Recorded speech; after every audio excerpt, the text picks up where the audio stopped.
오늘 하나님 말씀은 신약 성경 마가복음 제11장입니다. 마가복음 제11장 15절부터 18절에 있는 말씀까지입니다.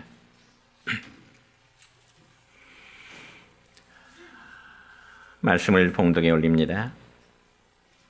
그들이 예루살렘에 들어가니라. 예수께서 성전에 들어가사 성전 안에서 매매하는 자들을 내쫓으시며 돈 바꾸는 자들의 상과 비둘기 파는 자들의 의자를 둘러 엎으시며 아무나 물건을 가지고 성전 안으로 지나다님을 허락하지 아니하시고 이에 가르쳐 이르시되 기록된 바 내 집은 만민이 기도하는 집이라 칭함을 받으리라고 하지 아니하였느냐. 너희는 강도의 소굴을 만들었도다 하시매 대제사장들과 서기관들이 듣고 예수를 어떻게 죽일까 하고 꾀하니 이는 무리가 다 그의 교훈을 놀랍게 여기므로 그를 두려워하밀러라. 아멘. 오늘 찬양 너무나 감사합니다. 주님께서 세우신 내정교회. 오늘은 마가복음 11장 15절로 18절까지 하나님이 기뻐하시는 교회라는 제목으로 말씀을 선포하고자 합니다. 여러분, 1925년 10월 15일은 우리 내정교회가 설립된 날로 이어져 오고 있습니다. 그러니까 지금으로부터 94년 전에 우리 내정교회는 시작되었다는 말입니다. 그래서 우리 내정교회 역사 서문에 보면 이렇게 기록되어 있습니다. 세지면 죽동리에 거주한 영수 원우상 씨가 독림교회 10여 년간 출석하면서 열심히 전도하였다. 그 결과 남녀 성도의 수가 점점 많아지자 선교사 남들이 환등 전도에 힘입어 내정리 곽윤천 씨 집에서 1년간 예배를 드리다가 전도인 엄부인의 연보에 힘입어 6칸 예배당을 건축하다. 우리 교회 연역 서문에 보면 이렇게 기록되어 있습니다. 그러니까 우리 내정교회는 내일이 바로 교회가 설립된 지 정확히 94주년이 되는 날입니다. 여러분 생각해 보면 우리 교회는 제가 19대 목회자가 되기까지 앞선 목회자들의 섬김과 또 성도들의 헌신과 희생이 있었기 때문에 오늘에 이른 줄 믿습니다. 물론 오늘에 이르기까지 교회에 어려움이 전혀 없었던 것은 물론 아닙니다. 때로는 서로의 아픔과 상처도 있었지만 그럼에도 하나님은 우리 내정교회를 사랑하셔서 농촌교회에서도 성장하고 자립하는 교회를 세우셨으니 얼마나 감사한지 모르겠습니다. 그래서 먼저는 하나님께 감사요. 그리고 두 번째는 전임 목회자들께 감사요. 그리고 세 번째는 지금까지 헌신적으로 교회를 섬겨주신 여러 모든 성도들께 참으로 감사를 드리고 싶습니다. 이런 우리 내정교회를 하나님은 앞으로도 계속하여 복 주실 줄로 믿습니다. 성도 여러분, 저 이태리 로마에 가보면 중세시대에 지은 캐톨릭의 대표적인 교회라 할 수 있는 성 베드로 성당이 있습니다. 그래서 지금도 신구교를 떠나서 한 번쯤은 방문해 볼 그런 필요성이 있는 곳입니다. 왜냐하면 그 성 베드로 성당은 중세시대에 지은 건물로서는 세계에서 가장 크고요. 또 최고의 아름다움을 자랑하는 그런 중세시대의 건물이기 때문에 그렇습니다. 그러나 그 당시 성 베드로 성당을 짓고자 할 때는 재정적인 많은 돈이 필요했습니다.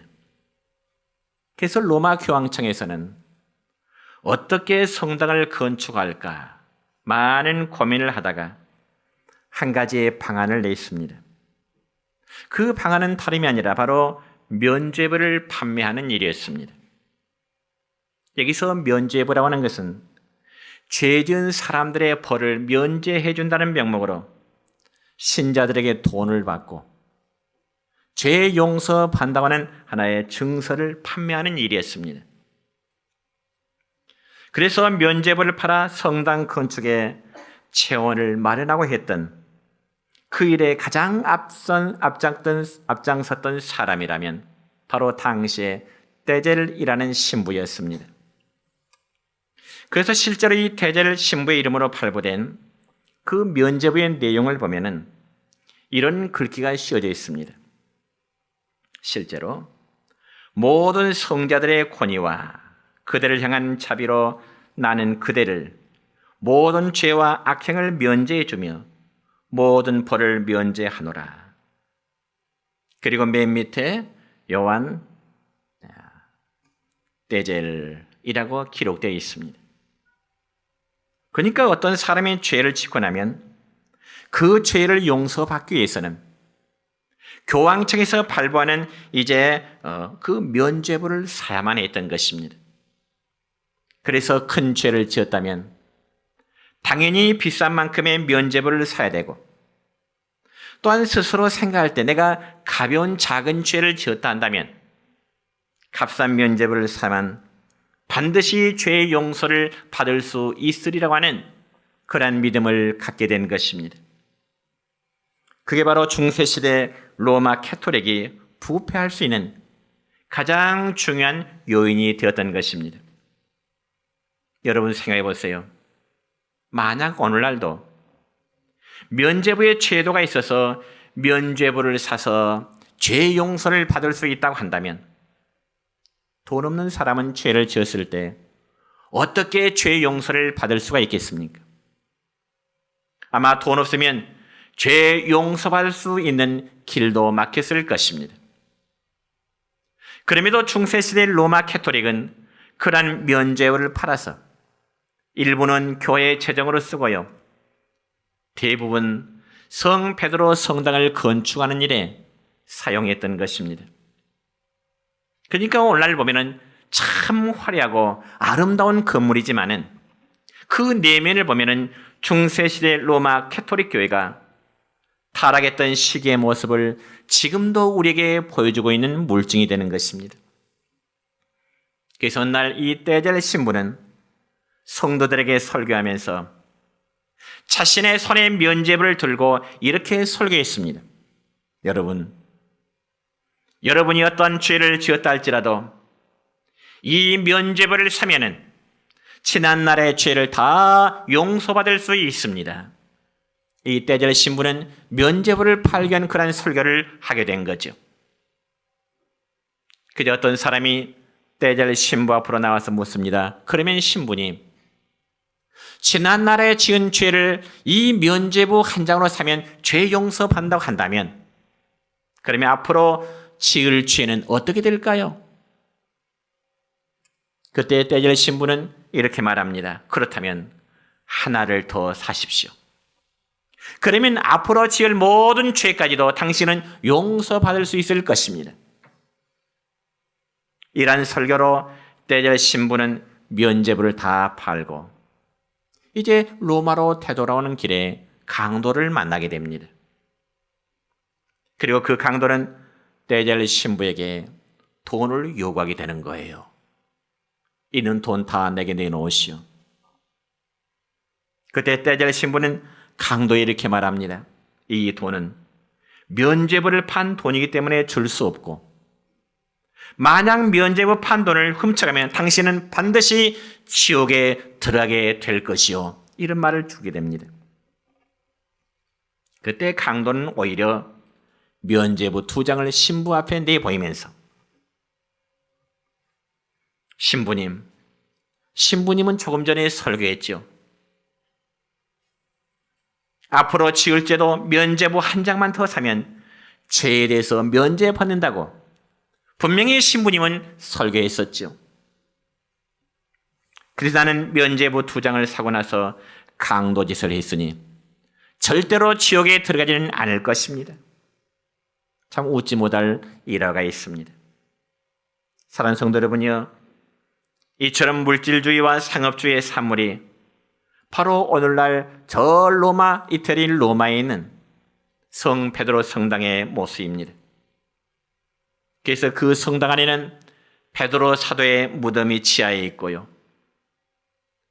주후 324년에 공사를 시작해서 349년까지 공사를 했으니 무려 25년 만에 그 베드로 성당을 완공하게 된 것입니다. 그처럼 부패한 물질주의가 바로 루터의 종교개혁을 시도할 수 있는 하나의 직접적인 도화선을 만들어내게 된 것입니다. 사랑하는 성도 여러분이요, 과거나 오늘날이나 하나님의 교회는 거룩해야 됩니다. 왜냐하면 하나님의 교회의 주인은 바로 하나님 자신이기 때문에 그렇습니다. 그러므로 예수님 당시 예루살렘 성전은 이 세상에서 하나님이 세우신 가장 거룩한 장소입니다. 왜냐하면 하나님의 성전은 하나님께서 그의 백성들과 만나시고 또한 하나님의 능력이 하나님의 거룩한 성전에 임재하신다고 하는 그러한 의미가 있기 때문에 그렇습니다.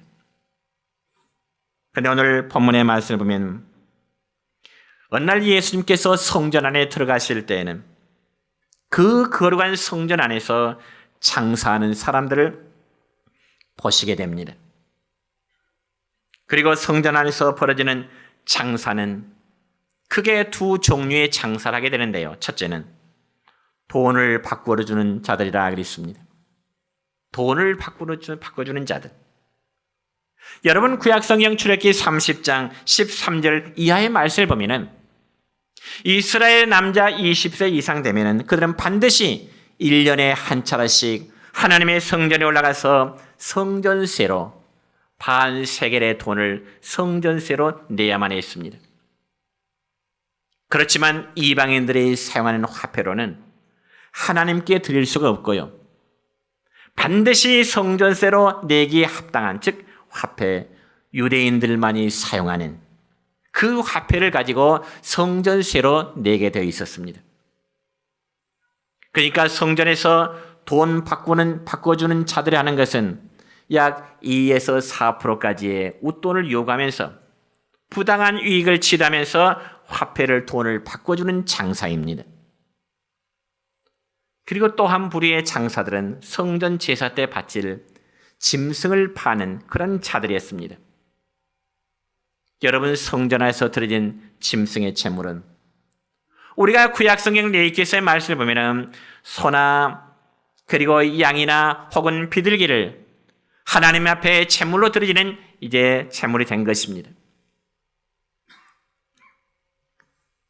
그리고 이제 그들은 짐승들이 성전 안에서 매매하고 있을 때 성전 주변에 얼마나 고약한 냄새가 많이 나겠습니까? 그럼 왜 성전 안에서 그들이 짐승을 사고 파는 그런 일들이 벌어지게 되었을까요? 그 동기는 바로 원래 먼 데서 오는 유월절이나 행사를 먼 데서 지방에서 올라오는 사람들의 편리를 제공하기 위한 목적으로 바로 성전 안에서 짐승의 제물을 팔게 되는 것입니다.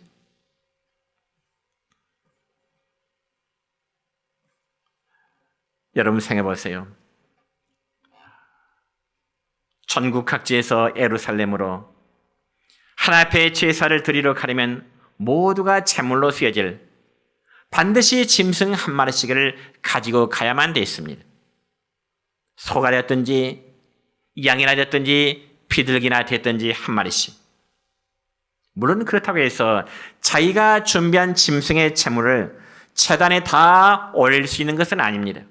왜냐하면 모든 사람들이 하나님께 드릴 짐승의 제물을 가져오면 1차적으로 제사장이 검사하게 됩니다.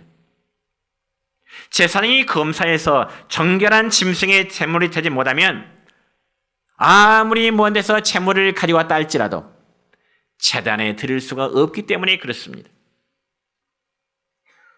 그렇기 때문에 성전에서는 멀리서 오는 술객들의 편리를 위해서 성전 원래는 바깥 마당에 짐승을 파는 행위를 시작했던 것입니다.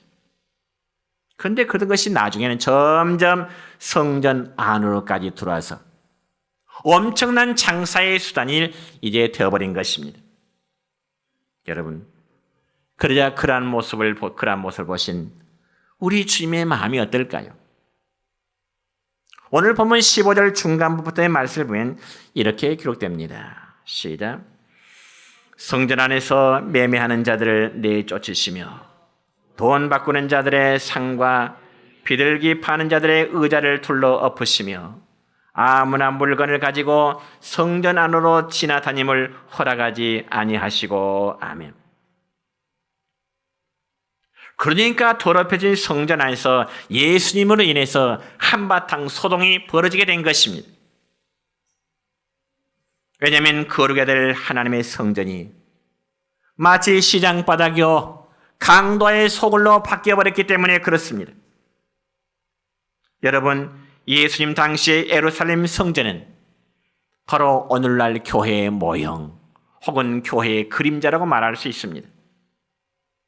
그렇기 때문에 지상의 교회도 종종 이러한 모습이 나타날 수 있습니다. 그렇다면 오늘 우리의 내정 교회는 과연 어떤 교회로 나가야 될까요? 무엇보다 정말 주님을 사랑하는, 정말로 교회의 몸이신 주님을 사랑하는 교회 공동체가 될 수 있기를 축원합니다.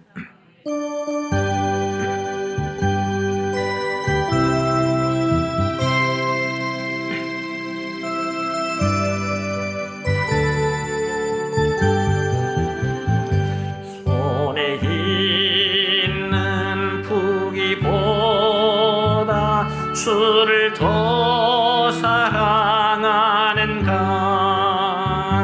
이슬 같은 목숨보다 주를 더 사랑하는가? 사랑의 빛 잃어가면 주님 만날 수 없어. 헛된 영화 바라보면 사랑할 수도 없어. 잠시 머물 이 세상은 헛된 것들 뿐이니 주를 사랑하는 마음 금보다도 귀하다. 큰 물결이 뛰놀아도 주를 더 찬양하는가? 큰 환난이 닥쳐와도 주를 더 찬양하는가? 깊은 잠에 빠진 영혼 주님 만날 수 없어. 근심 걱정 많은 자는 찬양할 수도 없어. 잠시 머물 이 세상은 헛된 것들 뿐이니 주를 찬양하는 마음 금보다도 귀하다.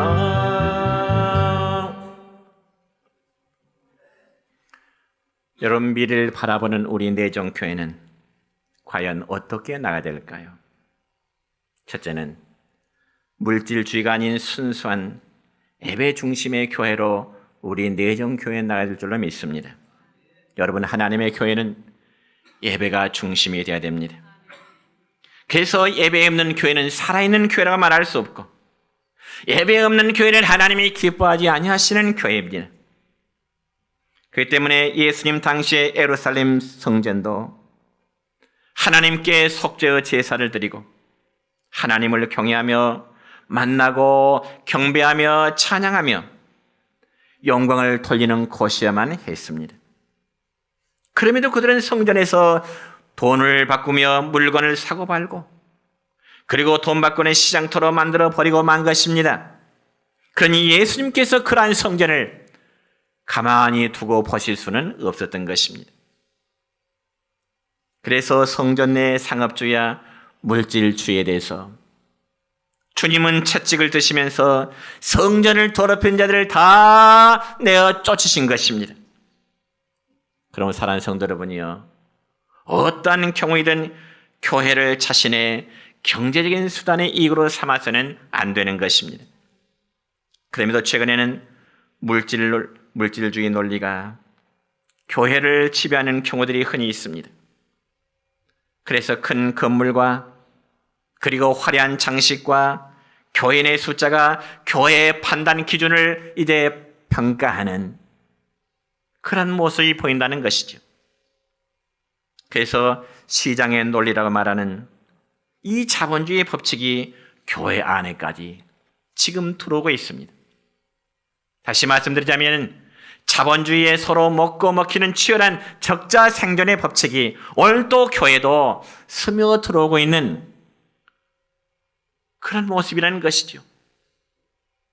사랑하는 성도 여러분이요, 교회의 문제는 돈의 문제나 그리고 지식의 문제나 그리고 시설의 문제가 결코 아닙니다. 교회의 문제는 바로 오늘날 본질을 회복하는 것인데, 그 본질이 무엇인가 하니 바로 교회의 성결성과 순수함을 회복하는 것이 바로 교회의 본질인 것입니다. 그러므로 오늘 우리 내정교회는 교회 설립 94년째를 맞는 교회이기에 능력을 회복하고 어둡고 타락한 시대를 구원하기 위해서는 교회의 본질인 예배 중심의 교회로 미래를 향해서 나가야 될 줄로 믿습니다. 그래야 우리 하나님이 기뻐하실 교회가 될 줄로 믿습니다. 그러면 어떤 분들은 교회를 마치 사교의 장소로 일한다면 대단히 잘못된 인식인 것입니다. 그리고 두 번째로 교회는 인간의 교권주의가 아닌 주님의 주권이 확립되어야 되는 것입니다. 여러분, 예수님은 돈 바꾸어주는 자들의 상이나 혹은 비둘기나 양을 판 매매하는 자들의 상을 뒤집어 엎으셨습니다. 그리고는 성전 경례를 결코 지름길로 사용하지 못하도록 막아버리신 겁니다. 이 점에서 오늘 본문 16절에 보니까 이렇게 기록됩니다. 시작. 아무나 기구를 가지고 성전 안으로 지나다님을 허락하지 아니하시고. 아멘. 그러니까 예수님께서 이 성전을 정결하게 하심은 바로 성전의 거룩함을 보존하시기 위함과 진정한 성전의 주인이 지금 주권을 행사하시는 그런 것입니다. 그럼에도 당시의 제사장들은요, 자신들의 권리로 성전을 장사하는 자리로 돈을 받고 허락했던 것입니다.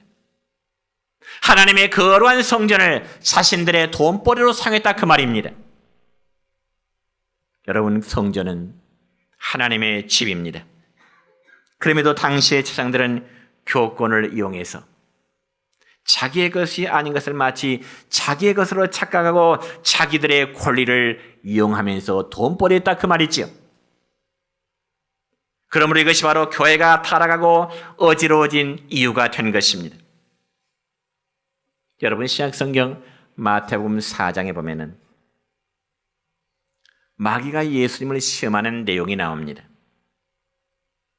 여러분, 마귀가 예수님을 시험하는데 세 번째 시험이 바로 마태복음 4장 8절로 9절까지 기록되는데 같이 읽습니다. 시작.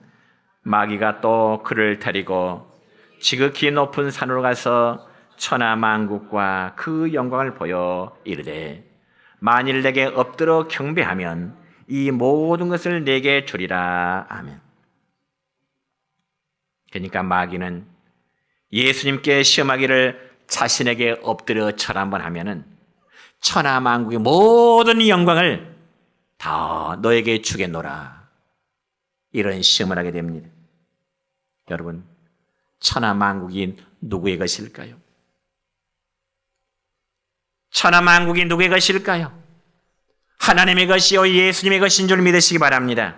그럼에도 마귀는 천하 만국의 주인이 마치 자신인 것처럼 주인의 행세를 하고 있는 거죠.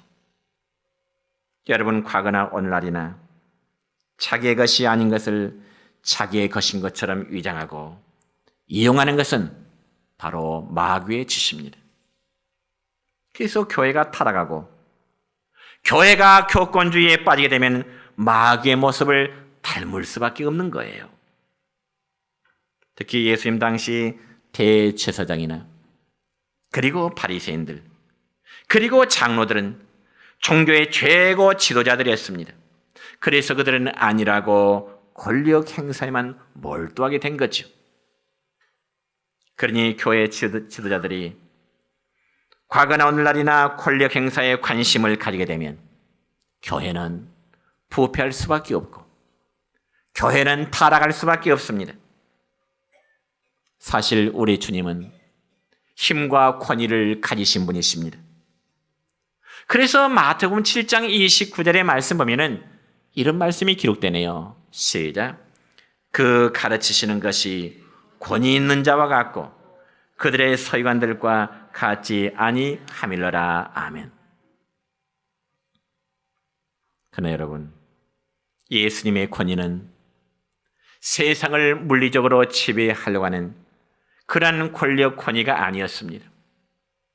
오히려 예수님의 권위는 사랑으로 세상을 구원하시고자 하심이 바로 예수님이 권위이심을 믿으시기 바랍니다. 그러므로 세상을 구원하기 위한 예수님의 권위는 바로 세상을 물리적으로 지배하기 위한 권위보다 훨씬 강할 수밖에 없습니다. 사랑은 검보다, 사랑은 칼보다 더 위대하다는 말이 있습니다. 옳습니다. 그래서 오늘날 교회의 힘은 세상의 불의함과 짜가는 것이 아니라 신령하고 거룩함으로 세상을 구원해야 합니다. 이게 바로 교회의 사명이요, 우리 내정교회가 지금까지 이어져 온 힘인 줄 믿습니다. 여러분, 어느 시대이든 교회가 세속적인 힘으로 나아가고자 할 때 교회는 반드시 부패하고 타락했습니다.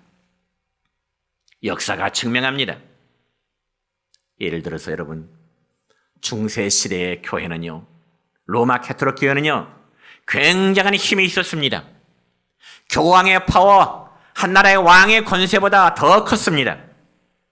그래서 교회가 세상을 마음대로 지배했습니다. 그러다 보니 교회는 자연스럽게 타락하게 되고요, 결국 종교개혁이라는 불씨가 일어나게 된 것입니다. 그래서 기독교 역사 중에 이 중세 시대를 가리켜서 기독교의 암흑 시대라, 가장 어두운 시대라, 그렇게 말하는 것입니다. 그래서 오늘날도 사람이 어느 교회의 주인 노릇을 한다면 주님께서 청결하시는 대상이 되는 것이죠. 교회의 주인은 결코 인간이 될 수 없습니다. 특수한 사람이 될 수가 없는 것이죠. 반드시 교회의 주인이신 주님이 주권 행사를 할 수 있는 교회라야 진정 하나님이 기뻐하시는, 아니 우리 내정교회가 될 줄로 믿습니다. 세 번째로, 우리 내정교회는 혼합주의가 아닌 이제는 마지막 때에 기도하는 교회가 되어야 될 줄로 믿습니다. 오늘 17절 첫 부분의 말씀입니다. 시작. 이에 가르쳐 이르시되 기록된 바 내 집은 만민이 기도하는 집이라 칭함을 받으리라. 아멘. 여러분, 예수님 당시까지 예루살렘 성전은 3번이나 이제 건축되는 그런 변화가 있었습니다. 첫 번째는 솔로몬 성전이지요. 그러나 그 솔로몬 성전은 바벨론의 침공으로 인해서 파괴되어 버렸습니다. 그리고 두 번째 성전은 이스라엘 백성들이 바벨론 모든 포로 생활을 끝내고 귀환해서 스룹바벨에 의해서 다시금 재건됩니다. 그래서 스룹바벨 성전, 그렇게도 불려지지요. 그리고 오랜 세월이 지난 후에 세 번째는 이 헤롯 왕이 유대인들의 환심을 사기 위해서 세워준 헤롯 성전입니다. 그러니까 세 번째로 헤롯 성전은 하나님을 위해서가 아니라 사람을 위해서, 그리고 정치적인 목적으로 성전을 세워준 것이죠. 그래서 이 성전을 완공하기 위해서 당시의 재상들은 헤롯 왕과 결탁하고 헤롯 왕 앞에, 권력 앞에 아양을 떨어야만 했습니다. 그렇게 해서 세워진 성전이 바로 예루살렘 성전이에요. 그러니 예수님은 그러한 외형적인 성전을 기뻐하실 리가 없습니다. 왜냐하면 성전은 혼합되지 않고 깨끗해야만 하기 때문에 그렇습니다. 그래서 짐승을 팔고 돈을 바꾸는 예루살렘 성전에서 주님께서 채찍을 들어 그들을 쫓아내신 것은 하나님께 기도를 드려야 될 것을 정결하게 하시기 위한 바로 주님의 마음 때문에 그렇습니다. 그래서 예수님은 구약성경 이사야 56장 7절의 말씀을 인용하시면서 내 집은 만민이 기도하는 집이라 하시면서 성전의 본질을 말씀하시게 됩니다. 사랑하는 성도 여러분이요, 성전은 교회의 예표요 그림자입니다. 그렇다면 오늘날의 교회는 바로 하나님의 뜻을 따라 세워져야 되고요, 하나님의 성전 교회는 예배하고 기도하는 장소가 되어야 되는 것입니다. 그러므로 만약 오늘날의 교회가 하나님께 예배하고 기도하는 이러한 기능을 상실해 버린다면 아무리 화려하게 기어진 건물이라 할지라도 그걸 교회당이라고, 성전이라고 말할 수는 없는 것입니다. 그래서 교회는 모든 일에 성도들의 예배와 기도가 우선되어야 됨을 믿으시기 바랍니다. 왜냐하면 기도는 교회의 최대의 재산이요 우리 각자의 재산이기도 하는 것입니다.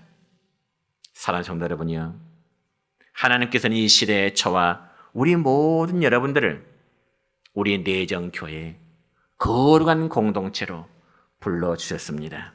믿습니까? 그리고 하나님은 우리 교회를 과거부터 지금까지 사랑해 오십니다. 그렇다면 이제 우리 모두는 교회의 역사가 94년을 이룬 것처럼 이제 우리 각자의 믿음도 좀 성숙해야 됩니다. 언제까지나 손님 노릇하는 그런 성도가 되어서는 안 됩니다.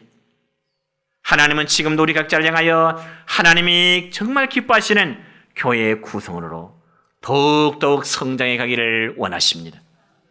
이제 말씀했습니다.